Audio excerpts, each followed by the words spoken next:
नमस्कार बच्चों, एक बार फिर आप सबका स्वागत एवं अभिनंदन है मेरे YouTube चैनल एजुकेशन सेंटर में। मैं हूं सरिता वर्मा और मैं फिर एक बार आपके समक्ष उपस्थित हुई हूं आपकी संस्कृत सुबोध पुस्तिका को लेकर। आज हम पढ़ेंगे इस पुस्तिका के द्वादशः पाठः को, जिस पाठ का नाम है सिद्धार्थः। आज हम इस पाठ को पढ़ेंगे और गौतम बुद्ध के विषय में कुछ बातों को जानेंगे। आइए बच्चों, हम इस पाठ को पढ़ लेते हैं। अस्माकं देशे बहवः महापुरुषाः अभवन्। हमारे देश में बहुत से महापुरुष हुए हैं। बच्चों, आप सभी मेरे साथ साथ संस्कृत भाषा का अनुकरण वाचन करेंगे और हिंदी अनुवाद को सुनेंगे और समझेंगे। तेषु महापुरुषेषु गौतम बुद्धः प्रमुखः अस्ति। उन महापुरुषों में गौतम बुद्ध प्रमुख हैं। अस्य जन्म 563 ईस्वी वर्षात् प्राक् कपिलवस्तु नगरस्य लुम्बिनी नाम के स्थाने अभवत्। इनका जन्म 563 ईस्वी पूर्व कपिलवस्तु नगर के लुम्बिनी नामक स्थान पर हुआ था। अस्य पितुः नाम शुद्धोदनः मातुः च नाम मायादेवी आसीत्। इनके पिता का नाम शुद्धोधन तथा माता का नाम मायादेवी था। बाल्यकाले अस्य नाम सिद्धार्थः आसीत्। बचपन में इनका नाम सिद्धार्थ था। आसीत् माने था। सः बाल्यकालाद् एव अति दयालुः आसीत्।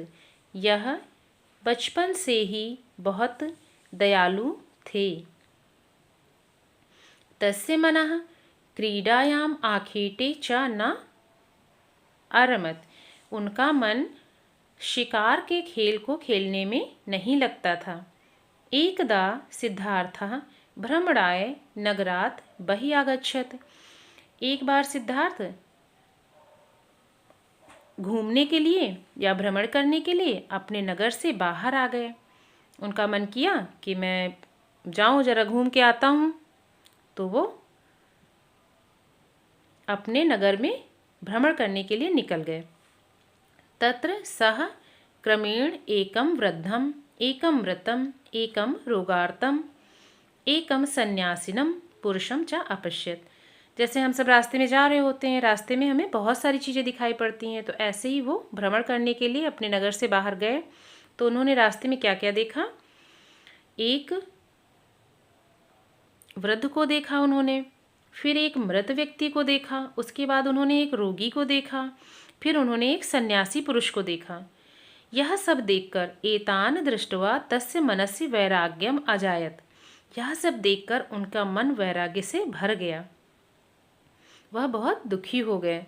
सः स्वधर्म पत्नीम अबोधम सुतम राहुलम राज्यम च त्यक्त्वा गृहाद् निर्गच्छति। वह इतना दुखी हो गए कि उन्होंने अपनी स्वधर्म पत्नी, अपनी धर्म पत्नी को, अपने छोटे से पुत्र राहुल को, राज्य को, सब कुछ छोड़कर घर से निकल गए। सः कठिनम तपः अकरोत्। और वह कठिन तपस्या में लीन हो गए। उन्होंने बहुत कठिन तपस्या की। तप सः प्रभावात् सः बुद्धा अभवत्। तप के प्रभाव से ही वह बुद्ध हुए, अर्थात तप के प्रभाव से ही उनको ज्ञान प्राप्त हुआ और उनका नाम बुद्ध पड़ा। अहिंसा पालनम तस्य प्रमुखः शिक्षा आसीत्। अहिंसा का पालन करना उनकी प्रमुख शिक्षा थी। जनानां कल्याणाय सः बौद्ध धर्मस्य प्रचारम अकरोत्। जनमानस के कल्याण के लिए उन्होंने बौद्ध धर्म का प्रचार किया। यहाँ पर पाठ समाप्त होता है। आइए बच्चों, अब हम इस पाठ के कठिन शब्दों के अर्थ पढ़ लेते हैं।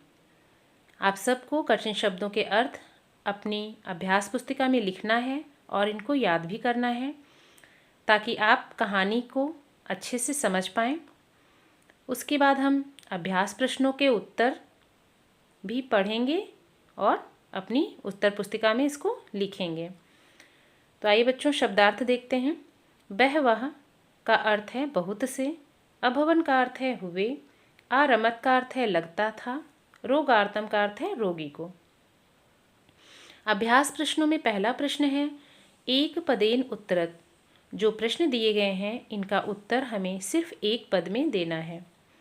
जैसा कि उदाहरण में दिया गया है, बाल्यकाले गौतम बुद्धस्य किम नाम आसीत्। बचपन में गौतम बुद्ध का क्या नाम था, जिसका उत्तर एक शब्द में दिया है सिद्धार्थः।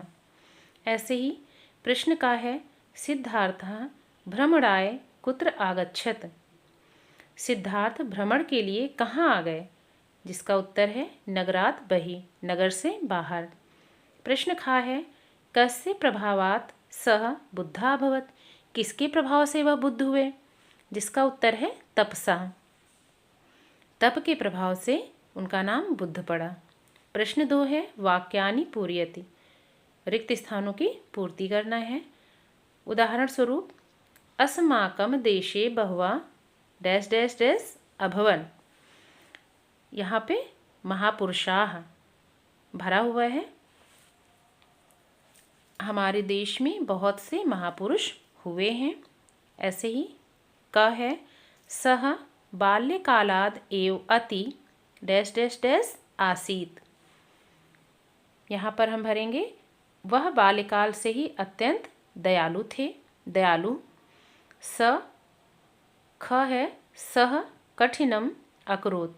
उन्होंने कठिन किया, क्या किया, तप किया। तो यहाँ पर हम भरेंगे सह कठिनम तपः अकरोत्। इस प्रकार बच्चों द्वादशः पाठः सिद्धार्थः समाप्त होता है। आशा करती हूँ आप सबको यह वीडियो पसंद आया होगा। तो आप इस वीडियो को लाइक करें, शेयर करें और सब्सक्राइब करें। फिर मिलते हैं अपने अगले वीडियो में। तब तक के लिए जय हिंद, जय भारत।